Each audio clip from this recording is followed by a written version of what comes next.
Welcome to episode 80, which means we're 20 away from 100, and we're just going to ignore the whole Ethernet cord hanging next to me situation. We're just not going to act like that's happening if you're watching on the video. But episode 80, coming off of a win that was a win, That was a win, yes. Definitely did not look terrible. That's fair. But I mean, their offense was fine. Their defense is not good right now. I think if they go up against any team that has a guard that can remotely score, they're screwed. Yeah, I mean, Johnson put up 28, so well, this is what it is. Player of the game. I'm gonna do co-player of the game. Kofi and Plummer, the only guys that I want to say showed up because Hawkins did have a decent game. But 38 for Kofi, 10 rebounds, his 30th double-double of his career. Just absolute monster down low for about, I'd say, 8 minutes in the second half. Illinois wasn't getting him the ball for some reason, but, Illinois kind of goes through those phases where they forget their bread and butter. And then Plummer with 30 points. Both guys played 38 minutes. Plummer was 6 of 11 from 3. He said he was back. He said it again after this game that he told everybody, "Hey, I'm back." So good on him. Kofi also had an assist, a steal, and a block. So that's nice. I did see the last time a duo went for 30 apiece plus was 1990 when Kaufman and Thomas did it back in 1990. I just said that, but it was a double overtime game. So I don't know if anybody's ever done it during regulation, but Kofi and Plummer, and it seems like we're going to have to rely on them some more. Woo! So, dogs are happy. Yeah, I would say that when you need Frazier and Curbelo there, but when they're not there, you have to have Plummer making shots, and he's really streaky. So I wouldn't be surprised if he falls apart a little bit. And I don't know. I mean, I don't know. I don't mean fall apart in the sense that he's just going to have a really bad streak, but I think he's pretty streaky. Yeah. You're not going to be, I don't think you're going to be able to rely on a guy to make 6 or 7 threes a game. When it happens, it's great, but I don't think anybody's that good. I mean, Plummer has proven that he can do it, and he proved that he could do it in Utah. But so with Frazier, Grandison, and Curbelo out, the starting lineup was those two, of course, and then Hawkins, Hutcherson, and DeMonte. Hutcherson didn't do anything great. I mean, his defense, he's not good. His defense was not good at all. Illinois was anybody's defense good at all? Yeah, Illinois looked slow all night, and Underwood said something about how Hutcherson and Hawkins and Plummer are going to have to get better on the defensive end. It seems if anybody sets a screen against Illinois, somebody's getting open because they can't fight through a screen.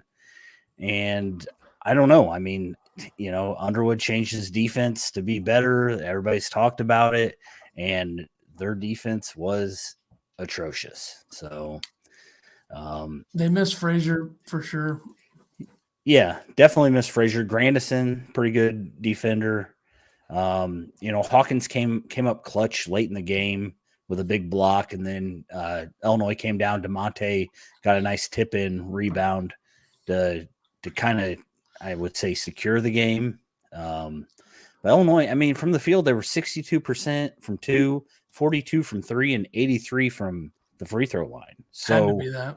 Yeah, they had to, but I mean, at least they were shooting well. Who did they miss the most out of the 3? I would say Frazier, because they let Johnson kind of do whatever they wanted, and I don't know if Frazier would have been able to shut him down more, but I would hope. Who did they miss the second most? Grandison? I feel like Grandison. Just because Grandison, yeah, because Curbelo is a liability on defense, I think.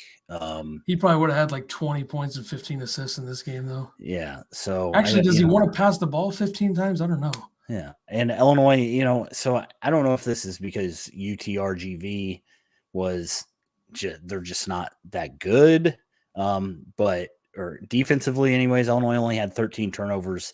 I feel like they had like 8 of them within the first 3 minutes of the game. Hutcherson had a few early, and every time it seemed like they were trying to get the ball to Kofi, they'd throw it at his feet. So I don't blame those on Kofi. That's entry pass stuff. So Hawkins did go 4 or 5 from the field, perfect from the free throw line. He had 13 points, 2 blocks. It's not going well for the dogs barking over there, but I don't know where he was there on that, but Hutcherson did have his struggles, and I think it's a bit of a work in progress. He missed all of last season. He missed the beginning of this season, and I think that the idea of him getting used to D1 basketball or learning it, I feel like that is I think it's fair. I mean, he didn't play at all last season, and you're into the Big Ten now, and the fact that I think last season would have been huge for him to play because he would have been playing a lot less last season, and he would have really been able to ease himself in. And now with the injuries, he's got to play more. So I'll give him some slack there. I'll cut him some slack. I'm sure he wants me to. So I'll since you've been calling him trash for the last 4 months. Warranted trash. But yeah, I think he needs to play more, needs more time. He didn't, like I said, he didn't do anything overly bad except everybody played bad defense. Kofi even struggled defensively. So I don't know. Goody off the bench. Felt like he was the best freshman. I know Podziemski only played 2 minutes. They said that there's the flu going around. That's what Grandison had. So I guess Podziemski couldn't even get out of bed a couple days ago. So not great. And then Omar Payne only played 2 minutes. So yeah, he's getting like no minutes. Yeah. He ain't gonna be here next year, by the way. I mean, there's no it doesn't seem like it. Bosman Verdonk played 12 minutes. He had 6 assists, which I thought was impressive. I didn't really notice it during the game, but Underwood did say that Bosman Verdonk changed the game in the first half, simply with just his passing. So, but yeah, Goody. I was going to say about Goody, by far the best freshman. He's playing very well, very hard nosed. You were trashing the freshman to me the whole time during the game. But Goody stepped up. He made a nice jumper. And he seems to be the only guy that's up to speed right now in D1 basketball coming out of high school. So Brad said of him, quote, "I'm a big fan of Luke. Luke has a lot of toughness, not afraid to shoot, and played during the guts of the game." So good words from Coach there. Very nice. Weird quotes, yes. So I don't know. I don't know how Underwood fixes the defense. He said that he wanted to have a practice where all they did was try to get through ball screens and work through them. But from the sounds of it, they didn't even practice yesterday because of whatever the flu is or whatever they got running through the team. He didn't want to get anybody else sick. So, yeah. We then have a rare comment. Uh-oh. During the pod, rare comment. Luke needs more minutes. Yeah. I mean, nope. Stinks. What? I'm just he kidding. said Luke Goody.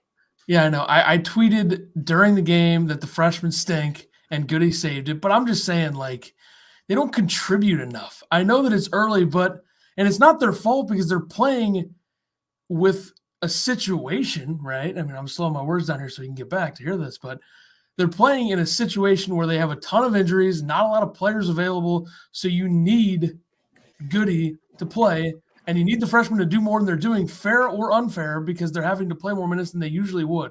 Yeah, and Melendez had 7 minutes. He made the bucket at halftime to go up for Illinois, but really nothing more than that. I mean, 18 minutes for Goody. I know that they were low on guys, but I think 18's about the number he should be playing. Yeah. Even when those guys are back, I'd say 15 to 20 is a good range for him. So, I don't know what this means, but Number 2 fan slowly becoming number 1. I don't know what that's in regards to, but thank you so much. Yeah, I was just looking at the Big Ten ACC challenge the whole time while we were doing Yeah, this. you're So not we'll even get to paying that attention. later. But The freshmen are having to play too much. That's all it comes down to. And I think our perception of freshmen may be a little bit more unfair and higher than it normally would have been, just because I thought Miller last season was good all season for the most part. And when he wasn't making shots, he was playing defense. And he wasn't playing defense, he was most likely making shots. And if he wasn't doing either, he was worthless. But still, that's basketball. And yeah, Brad said that after the game that it was exactly what he expected from a really good UTRGV shut team. the hell up. God. I know that We you have to do appreciate this that. with every opponent. I mean, Yes. shut up. Or we're going to say, oh, Jackson Yes. State. Oh, man, they're so good. That's coach talk. So It's stupid talk. Don't even say anything. In the second half, UTRGV, I hate that. We got to get them out of there. We got to stop talking about them. They were averaging 1.481 points per possession.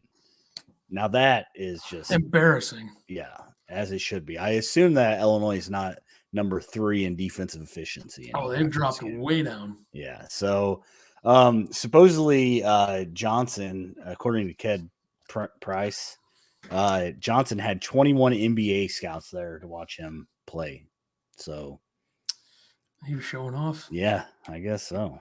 But hey, Illinois snakes out a win. It'll be interesting to see who plays tomorrow. There is some updates about the guys, but I don't think Underwood really knows who is going to play yet. So we will see what happens. But could be a tough game for Illinois tomorrow, especially with the guys that are out. If they didn't practice yesterday, it's not good. It's not good. So anything else on the game you want to talk about? 14. No. I mean, this is a wash it away. Don't talk about it game. They won. You got to move on. They are shorthanded, obviously. And I mean, they're going to be struggling a little bit here. Their record is not going to be as good as you'd like going into Big Ten play. And that could burn them down the stretch, but you got to hope when this team's fully healthy, and if they get fully healthy without having more injuries, then the record becomes better. But they're going to go into Big Ten play with probably a pretty mediocre record. Yeah. And that's why, I mean, they play Notre Dame, and they got 2 Big Ten games. What are they going to be ranked Monday, you think? If at all. If they're ranked 24 or 25. I feel like they should be ranked. I should or shouldn't? I think they should be ranked at 25 just to piss people off. Okay. I'm all for it. I would see that, unless people factor in this game, but I mean, they don't technically 3 starters out. I don't know. They don't pay attention, trust me. Yeah. The people who go for this are absolute idiots. True. They probably don't watch half the games, right? No, they don't. They watch Gonzaga Duke, and then they don't watch anything else. That was a good game. It was a great game, and it shows you that Duke's good. Duke is good. And let's just get this out there. I said all week that Gonzaga was going to get got by Duke. Absolutely nailed it. And you know why I said that they were going to do that? Because Duke, as I mentioned like 20 times, and nobody even thought about this. I mean, maybe some people did. Duke has a physical front court. Mark Williams, Theo John, very physical. And what did they do in that game? Mark Williams made Drew Timme his bitch. Shaved off Drew Timmy's mustache in that game. So yeah, suck on that, haters. Big news after the close game yesterday. Dane Danger, cool name, Dane Danger. Mm-hmm. That's going to be like one of your favorites, right? Yeah. The Danger Zone, I've been hearing people say. So anyways, kids from Baylor, redshirt last year for Baylor, was a top 100 player, I think 91-ish up in there. He was a 4-star, 6'9", 260 to 270. He is a husky fella. So I'm guessing that he'll come in, get some weight training, try to slim down. His most recent picture, the one that he posted when he said that he was coming to Illinois, he did look slimmer than his high school highlights that I watched. but he was a 4-star. He was the number 18 center. He's from Minneapolis, Minnesota is where he played high school ball. He's originally from Chicago. So I think his thing that he posted was like coming home. I think that's the thing that people do these days. So Illinois offered him back in May of 2018. The kid also had offers from Marquette, Minnesota, Iowa State, Syracuse, Ohio State, Iowa, among others. So had a lot of interest coming out of high school. I think he's averaged 3 minutes with Baylor and then pieced out on him. So we'll see. And people are saying this is the move that Illinois needed to make for the post-Kofi era. He's not Kofi-esque in the sense of strength and height, but well, let me just say this. I'm usually one that criticizes these types of moves. You know me, you know that. Yep. But I love this move. I really do. I think this is a raw talent, a talent that you can develop. He can start practicing second semester, which is huge. And I think that you look at the front court next season, it's not going to be they're not going to have a physically imposing center unless they get somebody, which it's not going to happen. If somebody transfers out and then they bring somebody in. But Ty Rogers and Dane Danger, it's a lot of talent. And I think that he's going to be like, he reminds me, like watching just video of him, he reminds me of a heftier Coleman Hawkins. I mean, he handles the ball well. He's got really good footwork and he can shoot also. At least, in highlights videos, they make everything, but it looked like he could shoot. Didn't have a problem pulling up for 3. What about his form? That's really how you can his form was good. I mean, he looks solid.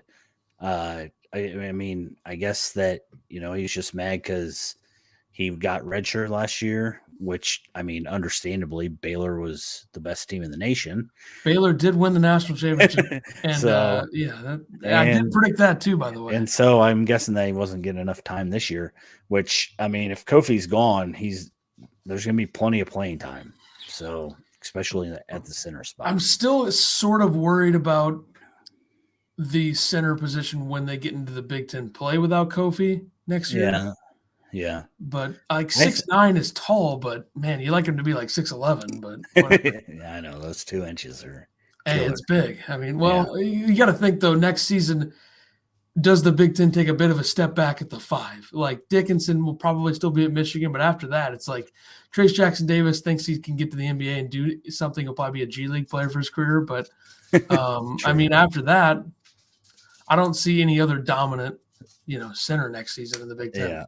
I guess Edey, if he stays, that could be disastrous. But Edey's been putting on weight too. I mean, he looks definitely much bigger. Yeah, he'll be the Big Ten Player of the Year next year, probably. I just straight pulled this off 247's website. Jerry Meyers' scouting report on Danger has a wide space controlling frame at 6'9". Conditioning has been an issue in the past, so that's why I think coming to Illinois is going to be good for him. Has nimble feet in a highly skilled game, good athlete but not overly explosive, proficient back to the basket scorer who can also face up and shoot and drive from outside, very comfortable with the basketball, and has a feel for passing. Strong rebounder, defending on the perimeter can be a challenge, good positional interior defender who can also block shots. Should develop into an NBA draft pick and projects him to eventually go second round. Not good enough. So lottery pick or bust. Hopefully the replacement needed. We could have read that together after Kofi departure. We were on it together. Yeah, that's what's huge. Illinois doesn't have to worry about going out and getting somebody now. They still might, who knows, but because you got to think that as of right now, there aren't any scholarship spots open next year, but you got to think Kofi's going to be gone, and you got to think somebody's transferring. So yeah, I wonder who's if there was odds on the transfer portal for who's going to transfer out of Illinois after this season, who do you think tops the list? Number 1 would be. It's got to be one of the freshmen. Yeah, I would say one of the freshmen, and then I would say maybe Lieb, just because. I don't think there's any chance he wants to play. I don't think there's any chance that Goody transfers. So I think he's a freshman that's not going to transfer. Right. Melendez and Podzimski, you don't know. I agree. Those two would fit well on the end of the bench clapping for the team next season. I feel like Podziemski's going to get time He doesn't look up to speed down yet. the road. And I think that it seems like he is committed, but, Nobody's more committed than Goody, so that's why you can knock him off the list. I agree. Big time. Huge, big time. So right now, who do you think the starting five is next season? I'm going to write this down. As of 11/28. Next season, I'm going to go with we need a guard. So Curbelo. Curbelo's going to be back, right? Okay, I can get down with that. I'm going to go Curbelo, Goody, Hawkins. Please don't correct yourself because I'm writing this down with marker. Hutcherson. Hawkins. Hutcherson. Danger? I guess Danger. Don't Where's Grandison going? Does Grandison still have a year? Wrote it down. Does Grandison still have a year? I don't know. Is he a senior? I didn't even know. He is a senior, but he's gone. Does he get an extra year? I don't know the rules. Somebody tell me the rules, but yeah, that's going to be mine. Breaking news in Seth Davis's top 25 that nobody gives a flying shit about. Illinois is no longer in the top 25, and they are no longer almost famous. All the way out. All the way out. I respect that. So that's 37 teams ahead of them because there's 12 almost famous teams in the top 25. Oh, well, I don't know if I respect that, but we'll see. They got to do something. I mean, they got to. What I don't respect. I respect it because Illinois has not been one of the 40 best teams in the country this season. Absolutely. What I don't respect is Villanova at 5 and Baylor at 6. I don't understand that, but whatever. Doesn't matter. Doesn't have anything to do with this podcast. Exactly. Okay. Are we good on that? We go into the game now? To the game tomorrow. All right. Illinois, Notre Dame. Assuming Illinois is not going to be ranked, so I'm not going to put a ranking up there. 8 o'clock Central. I don't know if I'll be able to stay up for that one. ESPN. I got early morning workouts this week, so it's big week ahead. But I could probably swing it. So Notre Dame, we as in the team, because we are not on the team, right? Went to Notre Dame a few years ago and lost in the Big Ten ACC Challenge, 76-74. This was a Trent Frazier almost. Was that a 3 or a 2 that he shot to win the game or tie the game? I don't remember. I don't know. Might have been a 3 years ago was a long time. Yes, this was 2018-19, so Io's freshman year. Yeah. Mm-hmm. Yeah, so they were not good then, but yeah. So what did Underwood say? Oh, they win 12. Underwood had the interview today, said Bosman Verdonk is out. We don't know about Trent, Curbelo, or Grandison. Great. He said that yesterday would have been a day to grind their asses off because they don't play well on Friday and it's November. We didn't have enough bodies. Said they didn't even practice yesterday because of everything that's going around. And he has never experienced that in his career. So, didn't practice yesterday. That may be down 4 guys. I don't know. He did say, quote, "I know this. We're going to show up tomorrow night and we're going to fight our asses off." Really likes the asses. He does. In this interview. He said, and if we got 6 guys, we've got 6. So Jesus Christ. There is no timeline on Frazier. I'm going to switch my prediction score. Said that he's day to day or week by week, and said that he hasn't done anything but ride the bike. So Frazier's out. Yeah, and then DeMonte said that it was a bruised bone is the reason why Frazier is out, which I don't think anybody said what it was until DeMonte said something. So I'm going to predict that Curbelo and Grandison are back, and I'm going to say if anybody is back, I think the most likely to be back is Grandison. Because, if he was sick, it's been like 4 or 5 days. You're fine, dude. Sit up. I agree. But it's going to be a tough, outlook. So as the dog joins the show, welcome to the program. What I wonder about is the starting lineup. What do you do with that? depends if Curbello's back. I guess Plummer doesn't start. I'd have a tough time taking Plummer out of the starting I lineup. agree. DeMonte comes off the bench, you think? Probably. So just switch Curbello and DeMonte. Yeah, I mean, I hopefully you have Kofi and Hawkins playing some defense because Notre Dame has size underneath. One thing we didn't talk about, DeMonte had 8 assists, led the team in assists. As long as he doesn't dribble too much, it's fine. I was kind of. I know somebody said him playing the point a lot, and I didn't think he would, but it seemed like the second half he was kind of running the point. I mean, he'd get to half court and then he'd dish it off to the big man running down, which I thought was weird. But, you know, when you don't have a true point guard, it's going to happen. So, this would be a good season for Adam Miller, you know? Yeah, it would be. Dribble. He really wanted to play point guard. He should have stayed. Damn it. So Notre Dame's number 40 on KenPom. 3-2 record. Their 2 losses were in Maui, or not in Maui, but in Vegas at the Maui Invitational, losing to St. Mary's and Texas A&M. They beat Chaminade, who's not good. Their other wins are over Cal State, Northridge, and High Point, 2 other teams that aren't good. They're ranked 20th on offense on KenPom and defensive efficiency 81st. Illinois now 33rd offensively and 22nd defensively, and Illinois now 23rd overall on KenPom. So KenPom, I don't think they take into account who could be out for Illinois. But 75-69 is what they say. Illinois at full strength versus Notre Dame at full strength. Illinois should win by 6 is what KenPom says. The problem is that they are not. Right. So that means absolutely nothing.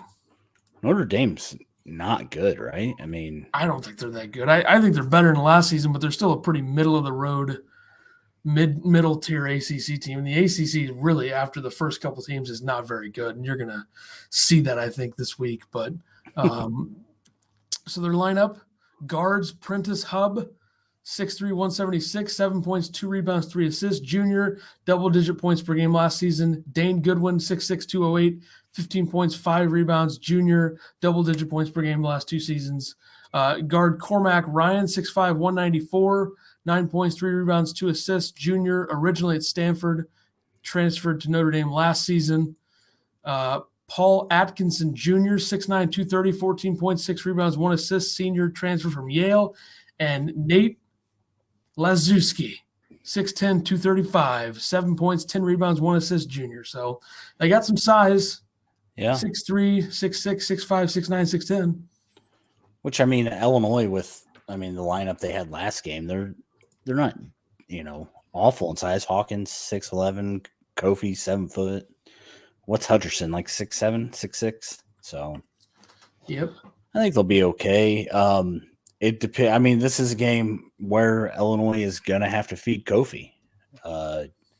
He's got 45 pounds on this guy, Nate. So feed Kofi, let him kick out because he's gotten a lot better at kicking out, and just let him slam it on everybody's face and move on with a win. The only thing that worries me is their defense, which again was awful. So if Notre Dame sets a few screens, I don't think it's going to be good for Illinois. Probably not. I definitely think Notre Dame's probably way better when it comes to fundamentals and smart basketball. They would seem that way. They're all veterans. Everybody's been there except for Atkinson, who leads or second in points. So I don't know. Predictions. Sadly, I'm going to have to go with an L for Illinois. I'm going to be at the game. I'm taking my son and my niece and my brother-in-law. So I hope they get the win, but I got Notre Dame winning 83-75. Yeah, I'll take Notre Dame 81-68. I think Illinois, not at full strength, is going to struggle and continue the mediocrity of non-conference play. Completely so annoying that they lost to Cincinnati and Marquette. Cincinnati lost to Monmouth yesterday. Yeah. Monmouth. terrible. Just so embarrassing. Terrible. But whatever. So first time we're both picking them to lose. That means they're gonna win. Hopefully they do. Okay, let's do around the Big Ten, which is just Big Ten ACC Challenge. Okay. I got my picks here. You make your picks. There's only 2 games tomorrow, and then there's a ton Tuesday and Wednesday. Illinois, Notre Dame. We already picked that. Notre Dame wins. The other game is Iowa, Virginia. That's the first game. Iowa, Virginia. I don't know where it's at because I didn't write it that way, but I will pull that up now. So I personally am taking Virginia. I don't think Virginia is very good, but I don't know how good Iowa is because Iowa's played nobody, but I still think Iowa's better than we thought, but I'll still take Virginia. I'll take Iowa that game. So that's 1-1, 2-0. So that's what we're going with. Okay. Purdue, Florida State at Purdue. Purdue. Yeah, I'm taking Purdue. I don't think there's any chance. Florida State was supposed to be really good. They got size, but I don't think they're as good as everybody. They have not been as good. But they might show up. Is this at Florida State? It's at Purdue. Okay, yeah, Purdue wins. Indiana at Syracuse. I'm taking Indiana. I don't think Syracuse is very good. I'm assuming you'll do the same. Yes. Okay. The next game is Minnesota and Pitt at Pitt. I think Minnesota is a little bit better than we thought. I don't think Pitt's any good. I'll take Minnesota. Minnesota.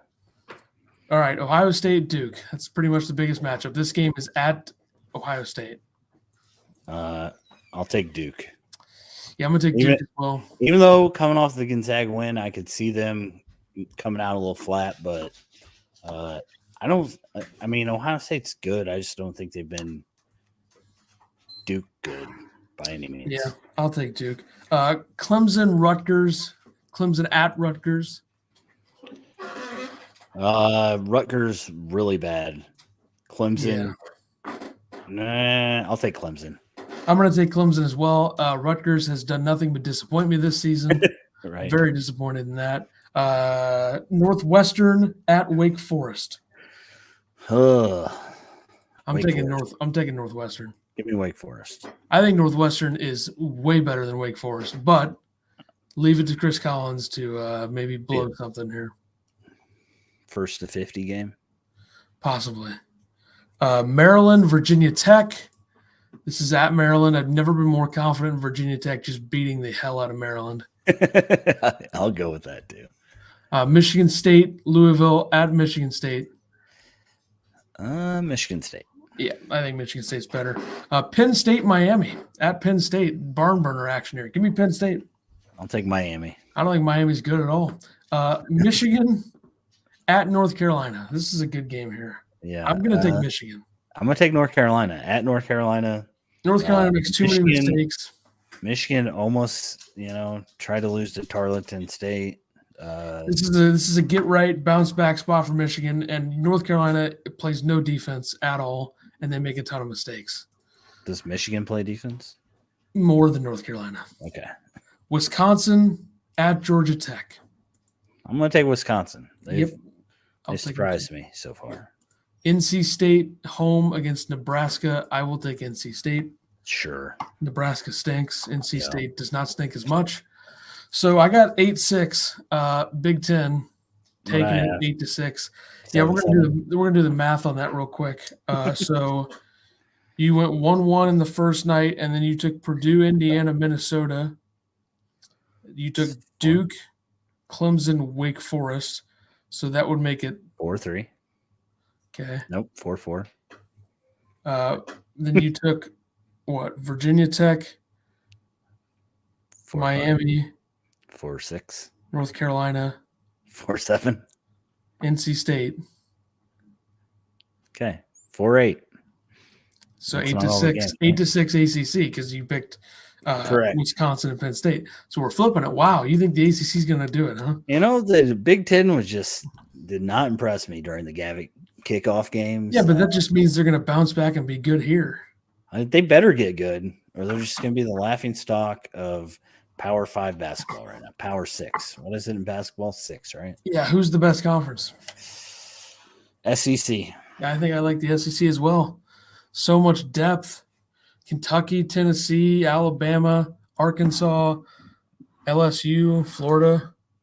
Mm-hmm. Those are probably all tournament teams. I think the West Coast Conference at this point, I mean, they might be the best of the best. They're getting a lot of love right now from – I think that everybody I follow is West Coast lovers, though. So hey, they're good, dude. They're going to get at least 3 bids. We'll see. At least 2 for sure, BYU and Gonzaga. But all right, episode 80 is done. I don't know when we're going to do episode 81. How long they got? How many days they got off between? Don't they play Rutgers on Friday? Yeah, 12-3. Yeah, it's Friday. So Notre Dame Monday, Rutgers Friday. We could do a podcast Friday before the game, right? Yeah, we can do it Friday before the game, sure. Either that or something earlier, just depending. I think depending on how they do in this game. Yeah. If they lose, we might have to come on quicker. Yeah. All right. We'll see you next time for episode 81.